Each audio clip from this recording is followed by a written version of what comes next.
शतरंज के खेल का नया सितारा रमेश बाबू प्रज्ञानानंद, किशोर आयु का एक साधारण सा लड़का, आत्मविश्वास से भरा चेहरा, कंप्यूटर जैसी मेधा और माथे पर हर समय सुशोभित रहने वाला विभूति तिलक। हम हिंदुओं की नई पीढ़ी के कितने बच्चे होंगे जो इस प्रकार से अपनी धार्मिक पहचान को सदैव माथे पर धारण करते हैं और उसके साथ सहज रहते हैं, देश ही नहीं विदेश में भी। अब्राहमिक और अन्य मजहब पंथों के लोग अपनी पहचान के चिन्हों को बड़े गर्व से धारण करते हैं, लेकिन हिंदुओं को बार बार स्मरण कराया जाता है कि अरे तुम कैसे पुरुष हो जो तिलक लगाते हो, कैसी स्त्री हो जो बिंदी लगाती हो। ये सब तो पिछड़ेपन और अंधविश्वास की निशानी है। प्रज्ञानानंद से कुछ ऐसा ही प्रश्न एक विदेशी पत्रकार द्वारा पूछा गया। उसने जो उत्तर दिया उससे पता चलता है कि तीक्ष्ण बुद्धि और भारतीयता के संस्कार कहां से और कैसे मिले हैं। One more question. There's some of our viewers who's very curious about your mark in your forehead, the white mark. Can you tell me what that means for you? Like I do it because my mother said it very early on, so it's just my practice. I do it every time, every day. And does it bring luck? I'm not sure. Yeah, I'm just not sure. Sometimes not. Praggnanandhaa की सफलता और उसकी हिंदू पहचान से विदेशी ही नहीं, भारतीय secular गिरोह भी असहज रहता है। कई अखबारों और वेबसाइटों पर प्रज्ञानानंद की बिना तिलक वाली फोटो छापी गई। आरोप लगा कि ये मीडिया संस्थान फोटोशॉप करके माथे का टीका हटा रहे हैं। इंडियन एक्सप्रेस नाम के हिंदू फोबिक अखबार ने तो ढूंढकर ऐसी विचित्र फोटो छापी ताकि माथा दिखाई ही ना दे। 1000 वर्ष की मुस्लिम और ईसाई गुलामी के बाद में कांग्रेसी सेकुलरवाद ने भारतीयों में हिंदू पहचान को लेकर एक हीन भावना भर दी है।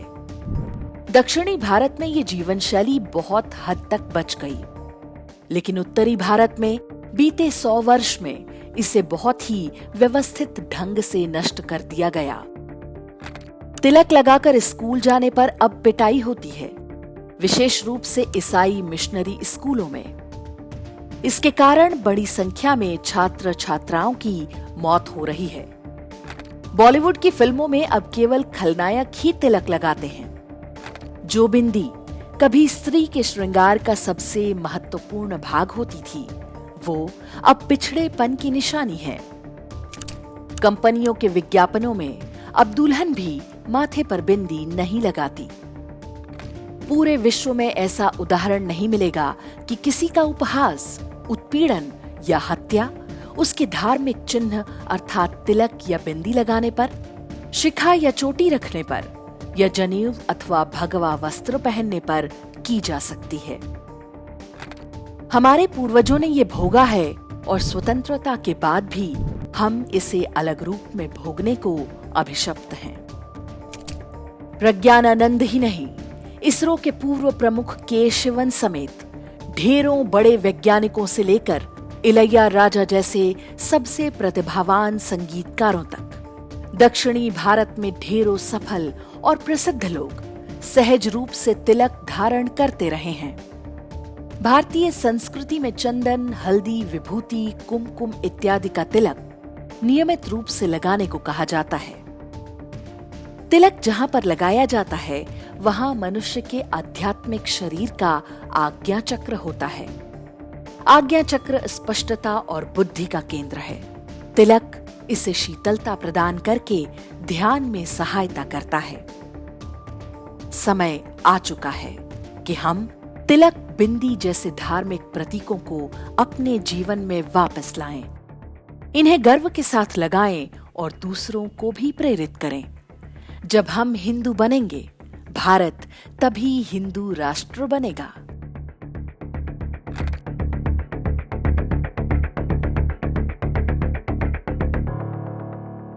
इंडेक्स ऑनलाइन के वीडियो समाज को समर्पित हैं। आप इनको डाउनलोड करके जैसे चाहे वैसे प्रयोग कर सकते हैं। चाहे तो आप हमारे टेलीग्राम चैनल से जुड़ सकते हैं। वहां सारे नए पुराने वीडियो आपको मिल जाएंगे। हमारे सोशल मीडिया लिंक हर वीडियो के डिस्क्रिप्शन में होते हैं। हमारा एकमात्र उद्देश्य हिंदू समाज को जागृत और एकजुट करना है। इसमें सहभागी बने। धन्यवाद।